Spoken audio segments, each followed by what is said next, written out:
Buenas noches. Este es mi primer live y como muchos de ustedes sabrán, pues durante varios años he tratado de poner, digamos, a disposición de la gente temas controversiales de cuidados paliativos, ya que es un tema que lastimosamente poco se olvida, poco se tiene en cuenta, y las personas de alguna manera que tienen enfermedades catastróficas no tienen la posibilidad de contar con una asesoría, y muchos de ellos ni siquiera tienen la oportunidad de llegar a una consulta de cuidados paliativos. Por esta razón he tenido el día de hoy el atrevimiento de hacer mi primer en vivo, y pues como debe ser intentaré tratar de explicar desde el punto de vista ético y filosófico lo que quiere decir cuidados paliativos y qué personas pueden eventualmente beneficiarse de los cuidados paliativos, y adicionalmente tratar de aclarar muchas de las dudas que tienen. Este live no tiene ningún tipo de interés económico o publicitario. Básicamente lo único que les pido es que si les interesa el tema, por favor denle like, porque es la única manera de poder volver masiva esta información. Y aunque ustedes no los crean, realmente la cantidad de personas que existen en este momento con cáncer en Colombia son muchas, y vuelvo y les repito, la gran mayoría de ellas no tienen ni siquiera la posibilidad de llegar a una consulta de cuidados paliativos. Lo primero que hay que aclarar es lo que significan los cuidados paliativos. En términos muy generales y muy rápido, paliativos se escribe con I, y esa palabra viene desde la época media, en la cual no existían tantos adelantos científicos, y a las personas que tenían enfermedades catastróficas las tenían fuera de, digamos, de la aldea de donde vivían, y habían unas casas especiales a donde los cuidaban, y habían unas mantas de lana que se llamaban, o que se les denominaba palios, con las que cubrían los enfermos, y a raíz de esa palabra nació la palabra paliativos. Por eso cuidados paliativos se escribe con I. Bueno, eso era quizás lo menos importante. Vamos a hablar específicamente de los cuidados paliativos en las personas con cáncer. Como les digo, vamos a tratar de abordar algunos modelos de atención, aspectos filosóficos y aspectos éticos relacionados con los cuidados paliativos.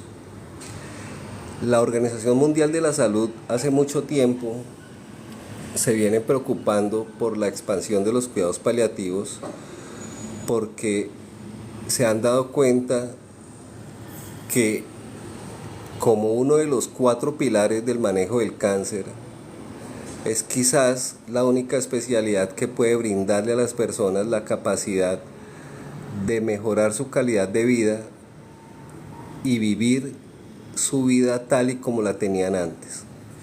Yo trato de recordarle a las personas cuando llegan a mi consulta el por qué se han expuesto a todo este tipo de tratamientos que menoscaban aún más su calidad de vida, y muchos de ellos se les olvida realmente el por qué se exponen a todo esto.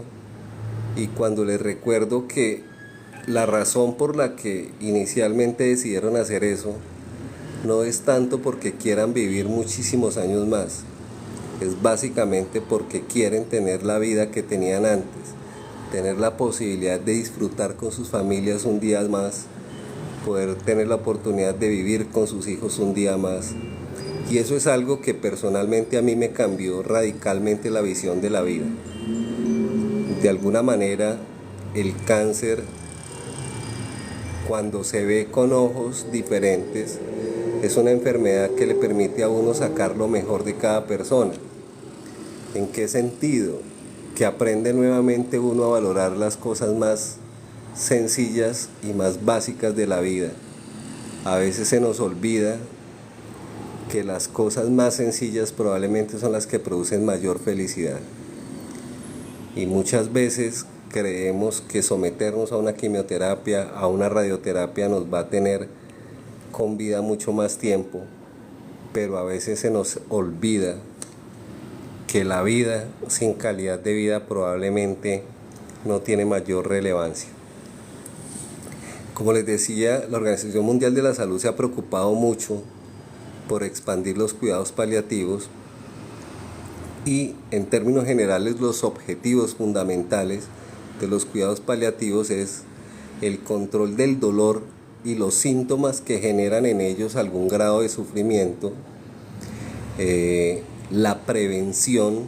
Por eso yo siempre trato de inculcarle a las personas que soliciten la remisión a cuidados paliativos desde el momento del diagnóstico, de tal suerte que podamos anticiparnos a la presencia de síntomas y de alguna manera evitar que la persona tenga un sufrimiento innecesario cuando tenemos muchísimas posibilidades de poder controlar el sufrimiento. Por otro lado, pues tenemos la oportunidad de hacer un diagnóstico temprano y tratar los síntomas de manera oportuna, y también nos sirve para mejorar la educación y la docencia, ya que en ninguna universidad en pregrado existen los cuidados paliativos como una asignatura obligatoria para los estudiantes. Los cuidados paliativos no es una especialidad nueva. Los cuidados paliativos nacieron en la década de los 60. Se considera que la persona que desarrolló, o la madre de los cuidados paliativos, es Dame Cicely Saunders, que fue una persona que vivió no solamente al cuidado de dos, pues se casó en 2 ocasiones y vivió al cuidado de sus 2 esposos, obviamente no los 2 a la vez, ¿sí? Pero los 2 sufrieron de cáncer, y ella decía en algún momento que ella quería morir de cáncer porque de alguna manera el cáncer le permite a uno cerrar círculos, le permite a uno de alguna manera hacer un duelo anticipado y prepararse para la muerte de una manera tranquila y de una manera sosegada. Esta persona empezó o creó los primeros hospicios en Europa, en Inglaterra, pero este movimiento hospice o de hospicios tuvo un crecimiento exponencial a lo largo del mundo. Sin embargo, en los países en vías de desarrollo como Colombia, a pesar de que los cuidados paliativos llegaron en los años 80, podemos decir que todavía la gran mayoría de personas ni siquiera tienen la idea de qué es lo que hacemos en cuidados paliativos.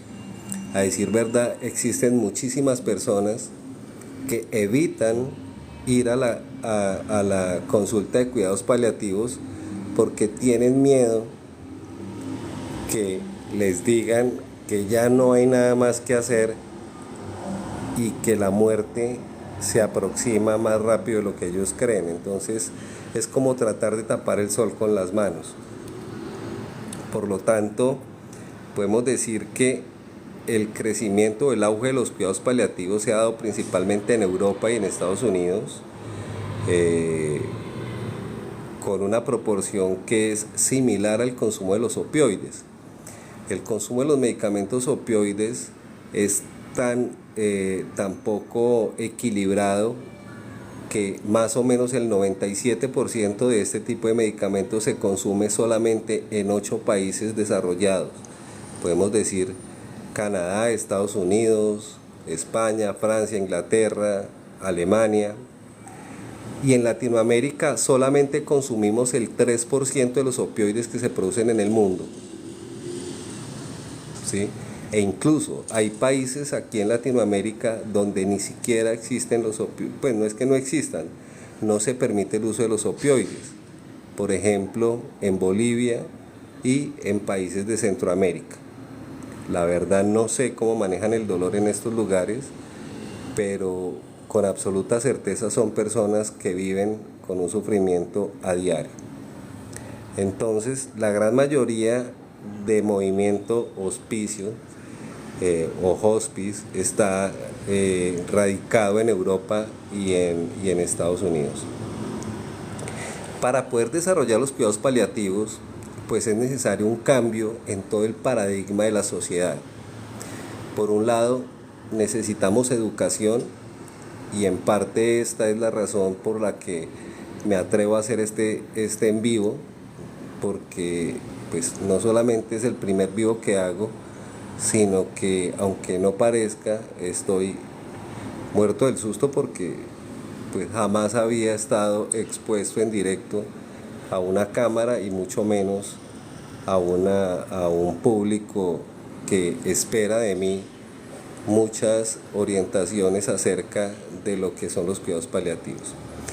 Pero para poder saber de cuidados paliativos, vuelvo y le repito, amerita un cambio completo en el paradigma, tanto en la educación como en la disponibilidad de los opioides. Yo ya había hablado que los opioides no se producen en Colombia, los opioides se importan, y el ente encargado de importarlos se llama el Fondo Nacional de Estupefacientes, a través de información que le dan los fondos regionales de estupefacientes de cada departamento. También se necesita que exista una regulación para los profesionales que ejercen esta especialidad, para que puedan mejorar no solamente su actividad, sino la consecución de los medicamentos que se utilizan para el dolor y para el control de los síntomas, ya que muchos de ellos ni siquiera están en el INVIMA con indicaciones para el manejo de los síntomas en cuidados paliativos.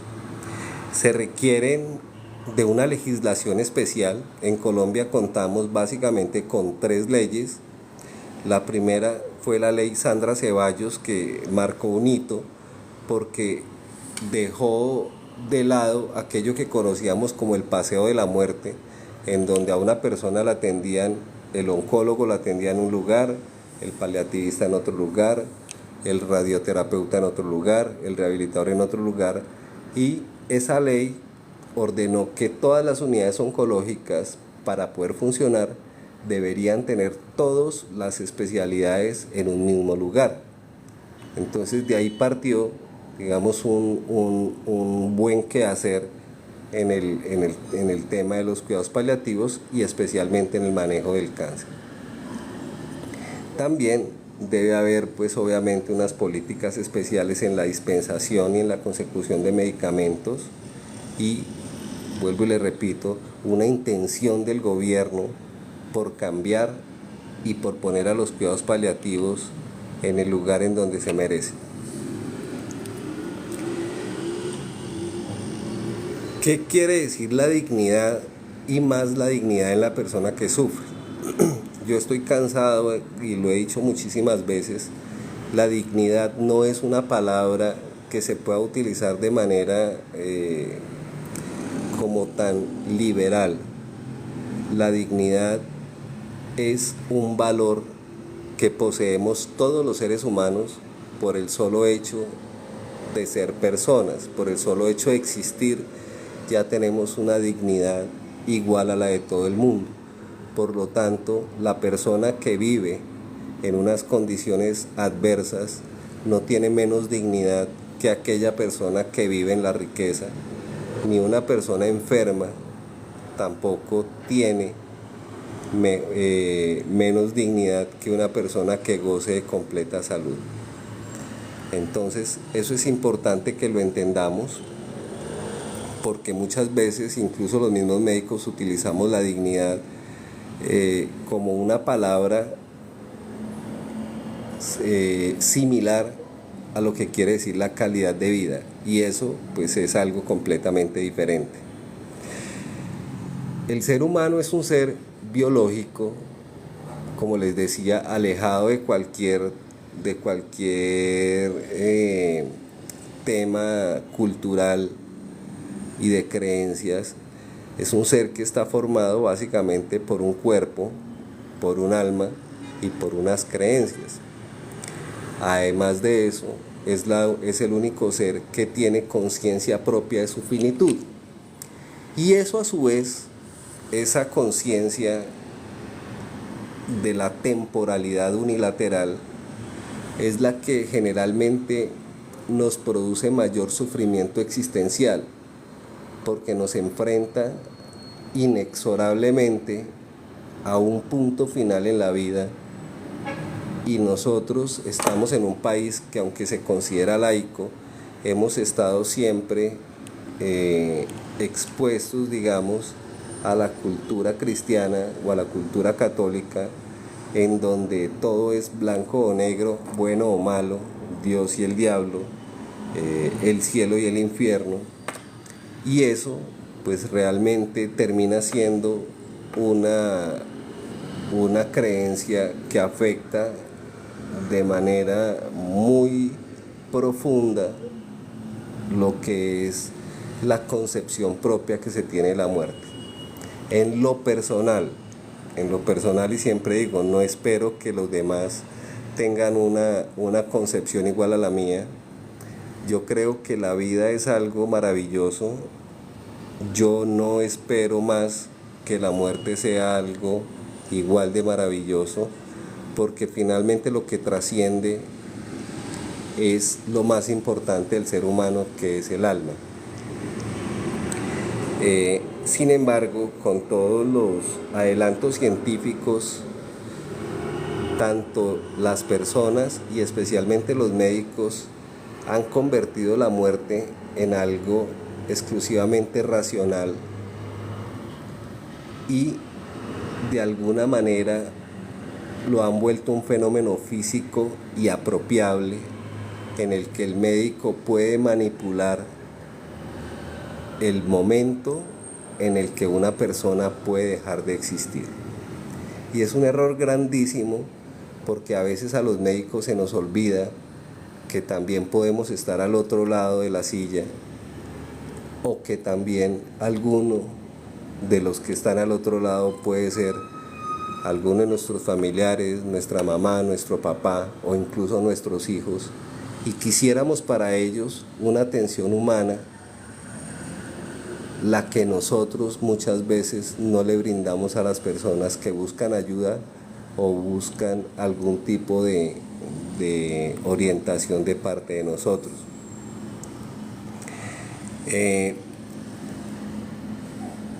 El ser humano se desarrolla a través de la relación e intersubjetividad con otros seres, ¿sí? Tanto el aprendizaje como la interpretación de sus propios sentimientos. Sin embargo, es importante entender que nadie es dueño de otra persona. Nadie tiene la capacidad de sentir lo que siente otra persona. Uno puede ponerse en los zapatos de otra persona y tratar de entender la situación en la que se encuentra, pero en ningún momento podemos sentir por ellos, y en ningún momento podemos actuar por ellos. Por lo tanto, no podemos como médicos tratar de apropiarnos de la calidad de vida de las personas, y mucho menos juzgar la calidad de vida porque una persona esté en una condición de vida mejor o peor que otros. Por lo tanto, aquí hay dos términos que no se nos deben olvidar jamás, y son términos en los que la mayoría de corrientes de pensamiento siguen apoyándose, y es la autonomía y la identidad. En teoría, las personas que hacemos cuidados paliativos deberíamos estar en contra de la eutanasia, pero después de tanto tiempo de ejercer esta profesión, se da uno cuenta que en ocasiones hace uno lo posible y lo imposible para tratar de liberar a la persona del sufrimiento, y muchas veces es insuficiente. Por lo tanto, al ponerme en los zapatos de ellos, yo, Luis Fernando Enciso, quisiera tener la posibilidad de elegir la manera en que quisiera irme de este mundo. Por lo tanto, no puedo ser hipócrita y negarle a las personas la posibilidad de escoger la forma como desean fallecer. En cambio, yo sí poder tener esa oportunidad. En un video anterior les explicaba que tristemente he tenido la oportunidad de participar en 3 eutanasias. Creo yo que pocas personas en Colombia han tenido la oportunidad de hacer eso. Y el sentimiento es un sentimiento absolutamente aterrador, porque ninguno de nosotros estamos preparados para quitarle la vida a nadie. Por eso este viernes en el live que vamos a hacer, vamos a tocar ese tema, el de la eutanasia, el del suicidio asistido y el de la terapia de sedación paliativa. Nosotros somos o tratamos de ser un equilibrio entre lo emocional y lo racional. Eso es lo que tratamos de hacer nosotros, y como médicos tenemos que tratar de favorecer la parte espiritual y fortalecer la parte espiritual de las personas, porque el día que dejen de existir, pues creo yo que lo mejor que podemos hacer por ellos es brindarle la paz que necesitan para poder irse de este mundo de una manera tranquila.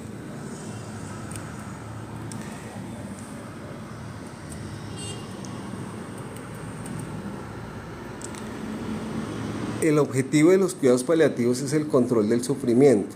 Casi todo el mundo cree que los cuidados paliativos es el control del dolor.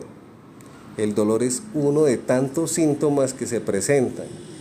El dolor, las náuseas, el vómito, el estreñimiento, incluso los síntomas emocionales. Es inevitable que una persona a la que le dicen que tiene cáncer enfrente sus peores miedos, y como les decía, cuando tenemos una relación temporal o lineal en la que tenemos conciencia de nuestra finitud, esa certeza de que vamos a fallecer en algún momento nos enfrenta siempre a nuestros peores miedos, y a veces terminamos aislándonos, terminamos obsesionándonos con la muerte, y la mayoría de veces se nos olvida que aún estamos vivos.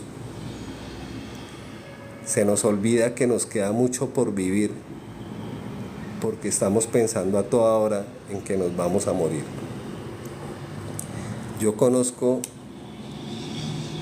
muchos ejemplos en los que les puedo decir que ha muerto primero el médico que el paciente, y tengo personas con cáncer diagnosticado desde hace 10, 15 años y todavía están en condiciones muy aceptables, viviendo una vida tranquila y con una expectativa de vida todavía a meses o incluso a años.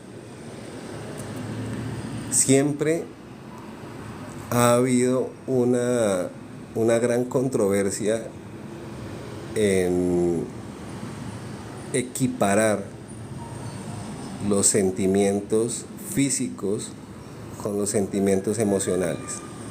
Y particularmente creo que los sentimientos emocionales terminan siendo o terminan afectando de una manera mucho más dramática el ser y la evolución del ser que los mismos síntomas físicos. Un dolor uno lo puede controlar, puede que a veces no sea fácil, pero en general uno lo controla. Pero a veces el sufrimiento emocional termina acabando incluso con las ganas de vivir y genera tantas huellas y tan profundos son las cicatrices que muchas veces se pierde incluso la capacidad de sentir y de adquirir nuevos sentimientos positivos dentro de su propia vida. En cuidados paliativos no solamente buscamos tratar los síntomas, sino tenemos muchas otras tareas por cumplir. Muchas de ellas tienen que ver con el tema de la bioética, pero muchas de ellas también tienen que ver con el sentido común y con el ser humanos y comportarnos como personas y como humanos. Uno de ellos es la compasión, otro de ellos es el respeto por las personas, porque muchas veces encontramos personas con cáncer y lo primero que se le viene al médico es: ¿para qué lo trae si ya se va a morir? ¿Por qué no se lo lleva a la casa si ya se va a morir?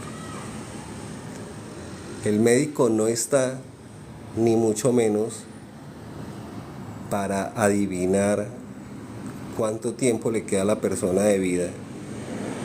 Y a veces esa noticia, también hay un video largo acerca de eso, termina generando unos daños muy grandes en la persona y en su núcleo familiar, tanto que la mayoría de veces se pierde la relación médico-paciente, porque los médicos, les repito, muchas veces se les olvida que son personas y que van a estar enfermos, y que el día que estén enfermos van a querer que los traten con humanidad y con compasión. Entonces, ¿por qué no hacerlo nosotros ahorita con las personas? Si finalmente nosotros vamos a llegar a ese mismo estado.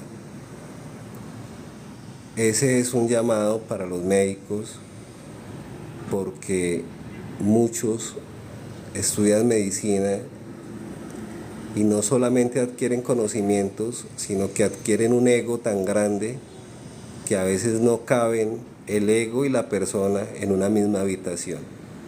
Hay médicos que levitan y que creen que tienen la verdad absoluta y que creen que los sentimientos y las emociones no son otra cosa más que inventos de la misma persona, y no existe nada más serio y nada más importante para la persona que sus propias creencias en relación a la muerte y a la calidad de vida. Cuando nosotros penetramos en el sufrimiento de las personas, exige que nosotros ingresemos en su realidad objetiva, ¿sí? Exige que nosotros aprendamos la pluridimensionalidad del ser humano y entender que las personas son más que varios órganos latiendo de una manera armónica, y que, como yo daba un ejemplo en uno de estos videos, finalmente el cuerpo termina siendo lo menos importante. Ponía el ejemplo de un vino muy costoso en el que el cuerpo termina siendo la botella, la cual puede existir, pero carece de cualquier valor si no tiene lo que le da el valor, que es el contenido. Entonces, debemos entender la pluridimensionalidad del ser humano y el sentido personal y colectivo que tienen todas las personas en relación no solamente a ellos mismos, sino a sus seres vivos. Cuando nosotros entendemos el sentido del sufrimiento, debemos entender la dimensión de la vida, la madurez interior de cada persona y el sentido de la vida. Acordémonos que el sentido de la vida va variando de acuerdo a la edad de cada persona y muchos no, realmente todos vamos teniendo un sentido de la vida diferente. Y por ejemplo, en este momento de mi vida no solamente estoy interesado en dar a conocer todos los sentimientos todos los conocimientos que he adquirido durante todo este tiempo, sino que adicionalmente estoy tratando de escribir un libro plasmando la mayoría de mis errores, porque espero que personas que tengan la oportunidad de leerlo más adelante, cuando lo termine, porque todavía no sé ni siquiera cómo seguir, pues no cometan los mismos errores. No cometan los mismos errores porque uno ya lo ha vivido. Y les repito, a veces los errores que uno comete dejan unas cicatrices tan grandes que le impiden a uno adquirir nuevos sentimientos. En este momento de mi vida, mis objetivos son otros diferentes y es sacar adelante mi familia. A pesar que soy una persona separada, mi familia sigue siendo la misma, mis hijas, mi ex esposa, y tengo que sacarlos adelante. Y ahorita lo que menos me interesa es tratar de conseguir una nueva persona para tratar de sacar ese clavo o esa herida que me quedó grabada con fuego dentro del alma.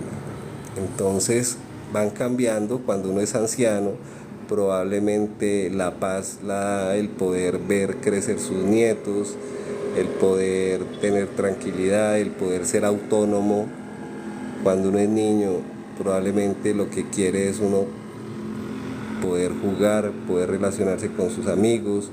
Cuando uno es un adulto joven, está pensando más en su desarrollo personal, en sus estudios, en su especialidad. Luego ya quiere uno enfocarse en crear una familia o en formar una familia alrededor de unos objetivos comunes con su esposa o su esposo. Y cada vez van cambiando, y en la medida en que se presente una enfermedad en diferentes etapas de la vida, pues van cambiando todos esos sentidos de la vida. Yo siempre les he dicho a muchas personas que hay cánceres muy agresivos, pero si hay algún cáncer al que le tengo pavor, es al cáncer de cuello uterino en las mujeres. Y es porque detrás de esa mujer, empecemos que es un cáncer que se presenta en mujeres jóvenes, de estratos bajos, generalmente múltiples compañeros sexuales.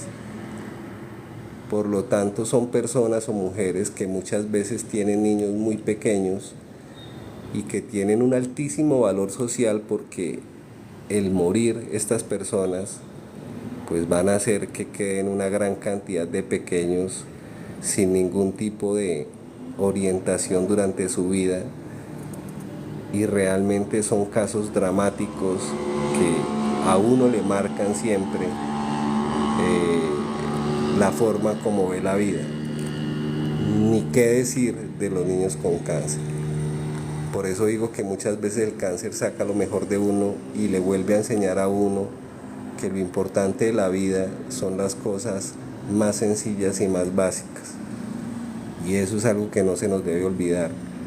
Tenemos que vivir con una maleta muy liviana, porque no sabemos cuándo vamos a abandonar este mundo. Y como presenté un corto de una diseñadora que tenía muchísimo dinero, finalmente el dinero, el avión, los carros costosos, de nada le sirvieron, porque todos somos iguales a la hora de morir. Probablemente unos tengan una concepción distinta de la muerte, pero finalmente todos vamos a morir en la misma condición. La muerte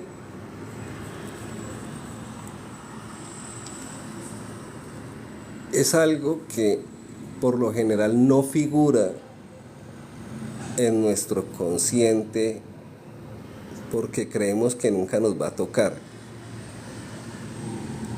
Y es mejor que vayamos pensando en eso. Y les repito, no tanto porque nos queramos morir o porque queramos abandonar este mundo, sino porque el pensar que somos organismos frágiles, que podemos abandonar este mundo en cualquier momento, nos da la posibilidad de enfocar nuestros objetivos en cosas que realmente valen la pena. Por ejemplo, lo que estamos haciendo, transmitir conocimiento, orientar a las personas, tratar de ejercer nuestro trabajo de la mejor manera. Muchas personas todavía estudian medicina pensando que van a adquirir dinero o van a volverse millonarios, cuando realmente, sobre todo el médico general, ha perdido tanto respeto por parte de la gente que ya es visto casi como una carrera técnica. Y eso en parte tiene que ver, o parte de la culpabilidad es de los propios médicos, porque a uno nunca lo obligan a hacer las cosas mal, a uno nunca lo obligan a no mandar exámenes, a uno nunca lo obligan a no mandar medicamentos adecuados. Y esa, por ejemplo, fue una de las razones por las cuales renuncié en la ciudad de Cali a seguir laborando allá, porque a pesar que el trabajo pues era un trabajo bastante agradable, pues en parte me impedían pensar, y se lo dije al gerente: si usted necesita una persona que no piense, pues realmente se equivocó de persona. Yo no solamente voy a actuar como he actuado durante esos 20 años, sino viéndolo desde el punto de vista jurídico, el día que a mí me demanden, nadie va a meter la cabeza por uno. Ese día el médico tiene toda la autonomía de pedir y hacer lo que quiera. Entonces nosotros no podemos dejarnos manipular ni de las EPS, ni de las IPS, ni de nuestros jefes, ni nada, porque cuando nosotros tenemos una firme convicción y tenemos unos conocimientos claros y completamente fundamentados, pues no tenemos por qué cambiar nuestras decisiones y tenemos que confiar en lo que nosotros mismos conocemos.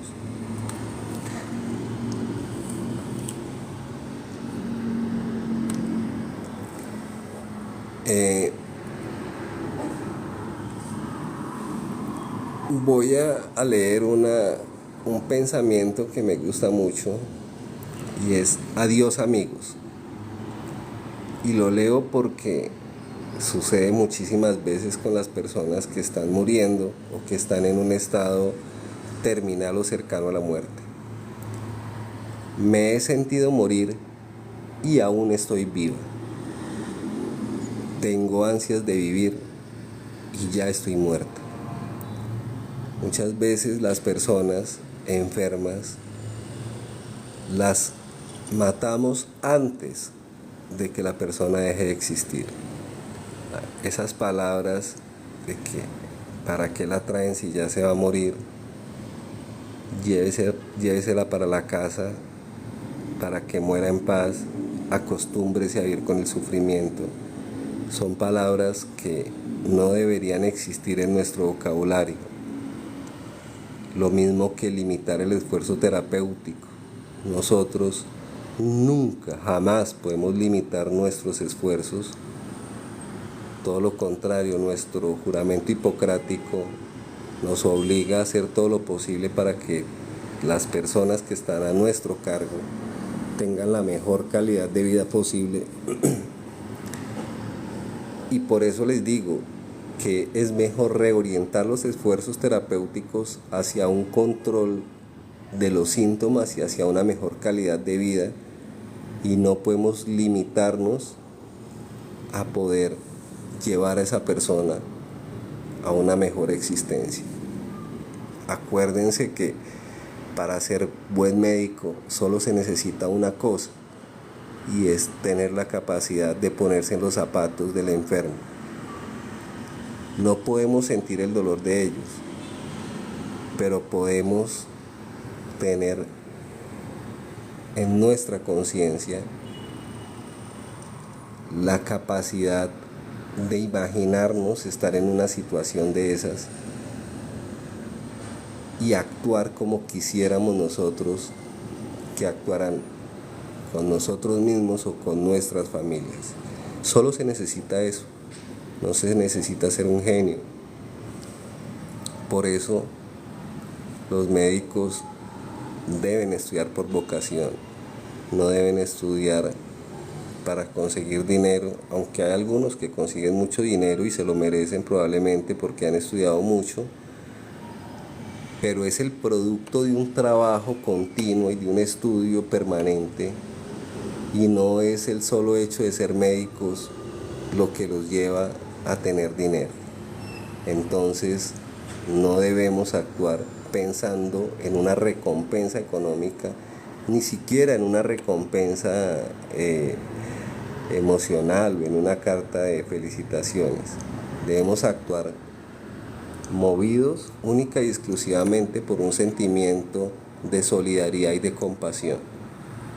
Ya las recompensas vendrán y son mucho más valiosas que el mismo dinero, y en eso sí tengo experiencia, porque puedo decirles con absoluta certeza que las mayores recompensas las he recibido de las personas que menos he esperado. He recibido recompensas de niños que honestamente me han hecho salir lágrimas de los ojos porque se han tomado el trabajo de hacer algo por mí, y eso no tiene ningún precio. Entonces la recompensa vendrá, no esperen el dinero, puede que les llegue, puede que no, pero no es el objetivo de ser médico.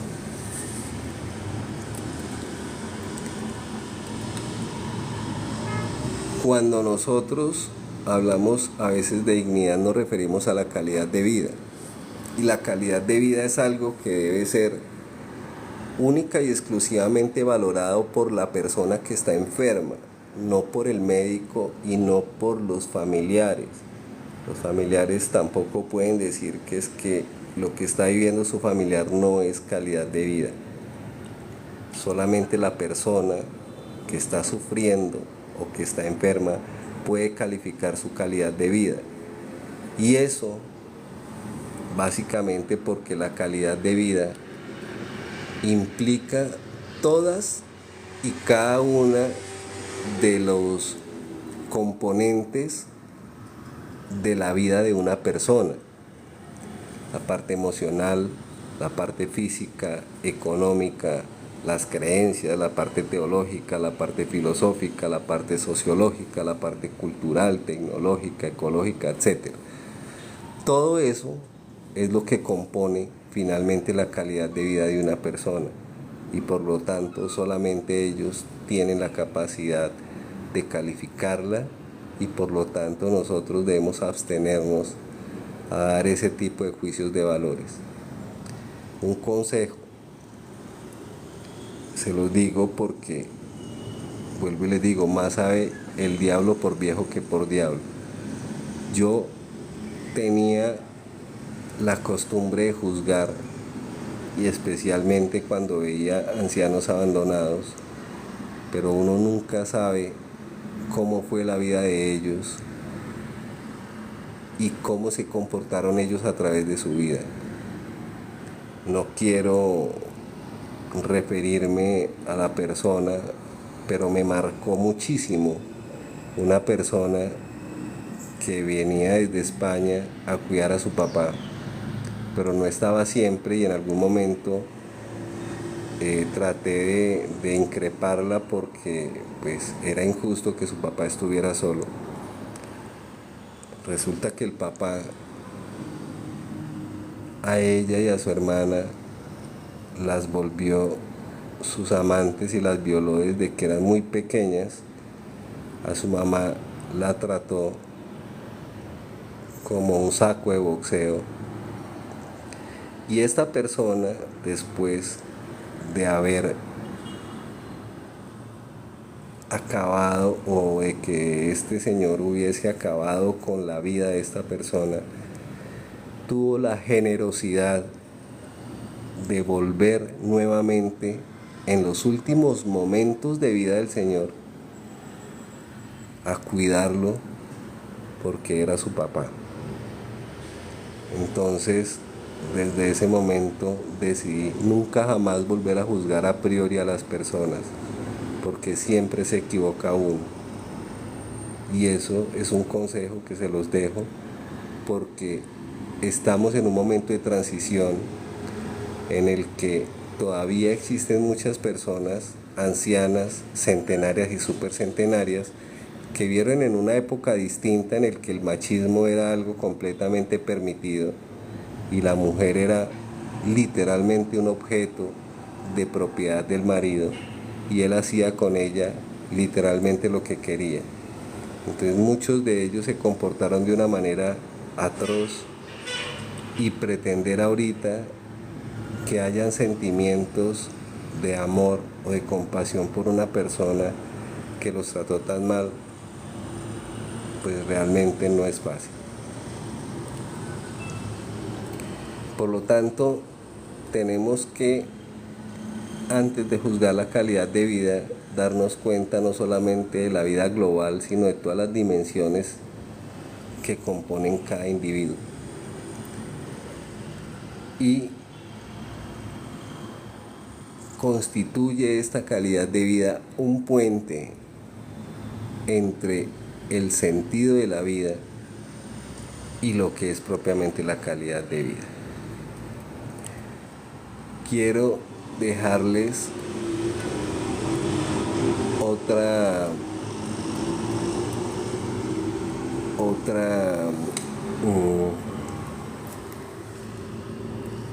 no un pensamiento, sino algo que también me marcó a mí.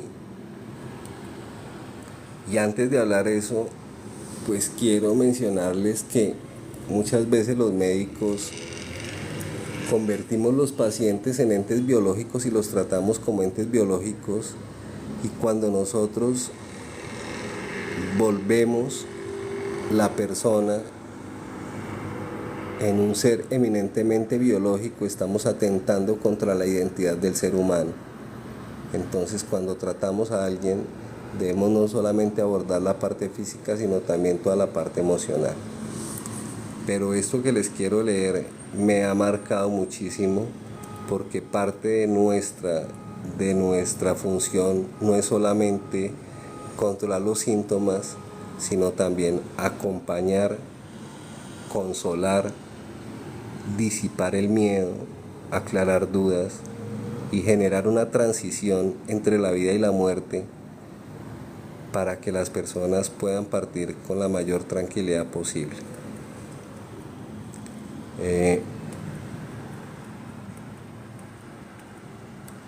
Esto que les voy a leer, les repito, a mí me marcó muchísimo, porque nunca creí que pudiese tener tanto valor eso que les voy a contar.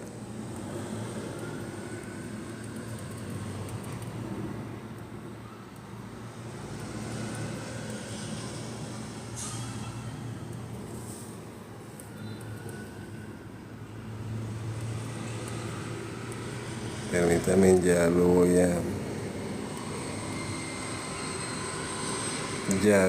a encontrar.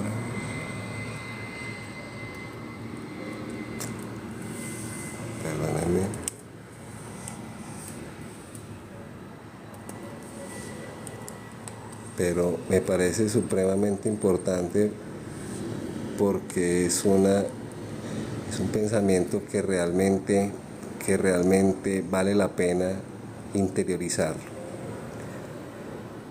Para los pacientes es importante decirles esto, entre comillas, porque no es un pensamiento que nazca de mí mismo. Es importante que el paciente sienta que su vida, tanto la que ha vivido como la que vive y la que le queda por vivir, es algo valioso que ha merecido, merece y merecerá la pena hasta el último instante. Entonces, como se dan cuenta, los cuidados paliativos no son una especialidad tan sencilla como muchos se los imaginan. No es igual a dar medicamentos para el dolor, ni mucho menos hacer procedimientos para controlar el dolor. Implica realmente generar una relación simbiótica entre el médico y el paciente y poder llevar al paciente a sus últimos momentos en un estado de tranquilidad, de paz y libre de sufrimiento. Obviamente queda mucho por decir y espero que podamos ampliar esto en la medida en que vayamos haciendo nuevos live. Espero que les haya gustado el contenido. Sé que tenía un contenido más filosófico que académico, pero para mí los cuidados paliativos, más que una especialidad médica, es un compromiso con las personas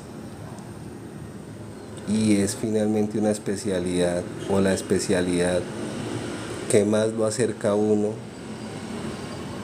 al interior de las personas y que le enseña a uno también a valorar las cosas más sencillas de la vida y a vivir de una manera feliz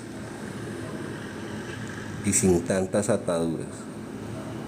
Acuérdense que tanto los bienes materiales como incluso las relaciones a veces sentimentales terminan convirtiéndose en un apego, y ese apego es lo que nos hace sufrir más, porque la persona sufre más al saber que va a perder todo esto que ganó que al pensar que va a morir y que va a abandonar este mundo. Muchísimas gracias por la atención. El viernes vamos a hablar de otro tema. Como les digo, este es mi primer en vivo y por lo tanto, pues creo que todos los errores son perdonables. Espero que podamos ir mejorando, pero sí les pido que si les interesan los temas de cuidados paliativos, por favor denle like o like, bueno, no sé cómo se dice, pero espero que le den un chulo, yo no sé qué es lo que se le da, pero es la única manera de poder masificar este tipo de información, porque si ustedes se ponen a buscar, son muy pocos los canales que realmente se preocupan por profundizar con estos temas. Y muchas personas de las que nos están viendo, o incluso personas que no nos están viendo pero que van a poder ver este contenido, con absoluta certeza les va a ayudar a aliviar mucho su carga y su sufrimiento. Les agradezco y nuevamente me despido con el corazón en la mano, porque el haberme acompañado durante estos minutos pues realmente es muy importante para mí y me anima a seguir haciendo esto que estoy haciendo, que es tratar de masificar todo el tema de los cuidados paliativos. Muchas gracias a todos y espero que pronto podamos seguir. Muy amables.